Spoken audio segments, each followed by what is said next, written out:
नमस्कार दोस्तों, क्या आप वक्फ बिल के बारे में जानते हो? ये ऐसा कानून है जो भारत की लाखों मस्जिदों, मदरसों और गरीबों की मदद करने वाली जमीनों पर असर डालता है, जो वक्फ के तहत आती है। लेकिन ये सिर्फ मुस्लिम समुदाय की बात नहीं है, ये किसानों, महिलाओं और पूरे समाज से जुड़ा हुआ है। आखिर ये बिल क्यों इतना खास है और लोग इसे लेकर क्यों बटे हुए हैं? चलो आज हम इसकी पूरी कहानी समझते हैं, बिल्कुल निष्पक्ष और आसान भाषा में।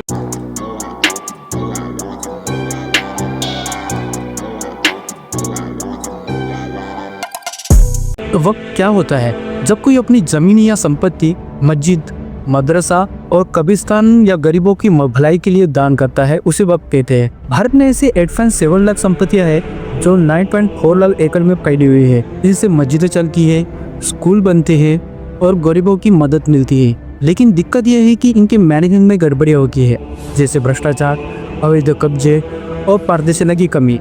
वक्फ बिल 2025 का मकसद है इन्हें ठीक करना। वक्फ की कहानी सदियों पुरानी है। 12वीं सदी में दिल्ली की सल्तनत ने मस्जिद और चैरिटी के लिए जमीन दी। 1930 में पहला वक्फ कानून बना, फिर 1954 और 1995 में और नियम आए। एक खास हमले, एक बार वक्फ हमेशा वक्फ, यानी वक्फ की जमीन हमेशा वक्फ ही रहेगी। लेकिन ये रूल कई बार विवाद का कारण बना, जैसे तमिलनाडु में एक गांव को वक्फ की संपत्ति बता दिया गया, जिससे किसान नाराज हो गए। अब समझते हैं कि वक्फ बिल 2025 क्या लाया है। सरकार का कहना है कि ये बिल पारदर्शिता और जवाबदेही बढ़ाएगा। इसके कुछ बड़े प्रावधान दिए। नंबर 1, सारी वक्फ संपत्तियों का डिजिटल रिकॉर्ड होगा, सब ऑनलाइन होगा ताकि कोई गड़बड़ी ना हो। नंबर 2, वक्फ बोर्ड में गैर मुस्लिम और महिलाएं भी होंगी ताकि हर कोई हिस्सा ले सके। नंबर 3, जिलाधीश वक्फ जमीनों का सर्वे करेंगे। नंबर 4, वक्फ ट्रिब्यूनल के फैसले को हाईकोर्ट में चैलेंज किया जा सकेगा। नंबर 5, वक्फ बनाने के लिए कम से कम 5 साल से इस्लाम का पालन करने वाला होना जरूरी है। नंबर 6, महिला और बच्चों के लिए वक्फ की आय का सही इस्तेमाल होगा। सरकार कहती है इससे भ्रष्टाचार रुकेगा और गरीबों को ज़्यादा फायदा मिलेगा।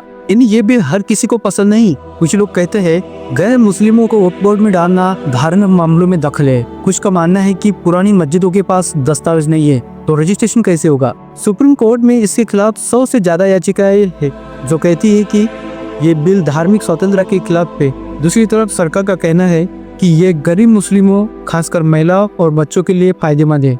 तो पक्षों की बात नहीं तो वजन है। वक्फ संपत्तियां सिर्फ जमीन नहीं बल्कि उम्मीदों का स्रोत है, जिससे मस्जिदें, मदरसे, अस्पताल और अनाथालय चलते हैं।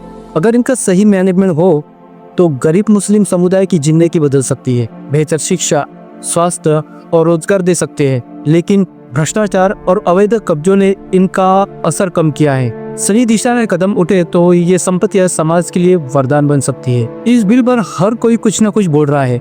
एक किसान कहता है मेरी जमीन गलत तरीके से वक्फ में डाल दी गई। एक मौलाना बोलते हैं यह हमारी धार्मिक आज़ादी पर हमला है। एक महिला कार्यकर्ता कहती है वक्फ बोर्ड में महिलाओं को जगह मिलना अच्छा है। एक युवा स्टूडेंट कहता है पारदर्शिता आएगी तो हमें बेहतर स्कूल और सुविधाएं मिलेंगी। हर किसी की बात में सुनना बहुत जरूरी है ताकि सही रास्ता निकले। वक्फ का सिस्टम सिर्फ भारत में नहीं है, मलेशिया में डिजिटल सिस्टम ने वक्फ मैनेजमेंट को साफ सुथरा कर दिया। वहाँ पारदर्शिता है और संपत्तियों का सही इस्तेमाल होता है।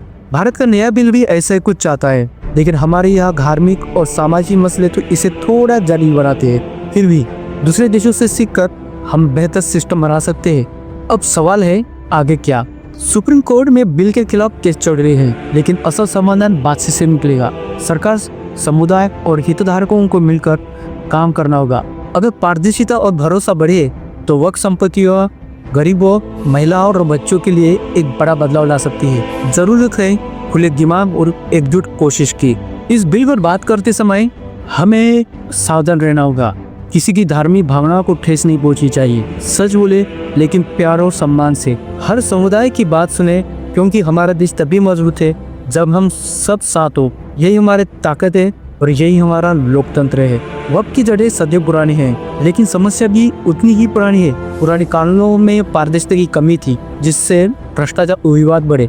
2025 का बिल आया है डिजिटल रिकॉर्ड, महिलाओं की हिस्सेदारी और हाईकोर्ट में अपील का रास्ता। लेकिन क्या ये सारी समस्या हल करेगा? ये सवाल अभी भी खुला है। वक्फ बिल सिर्फ कानून नहीं, बदलाव का एक मौका है। आप सभी इसकी कहानी का हिस्सा बनो, सच जानो, अपने दोस्तों परिवार से बात करो, जागरूकता फैलाओ आओ मिलकर एक ऐसी व्यवस्था बनाए जो साफ, ईमानदार और सबके लिए हो, क्योंकि जब हम साथ होते हैं तो कुछ भी मुमकिन है।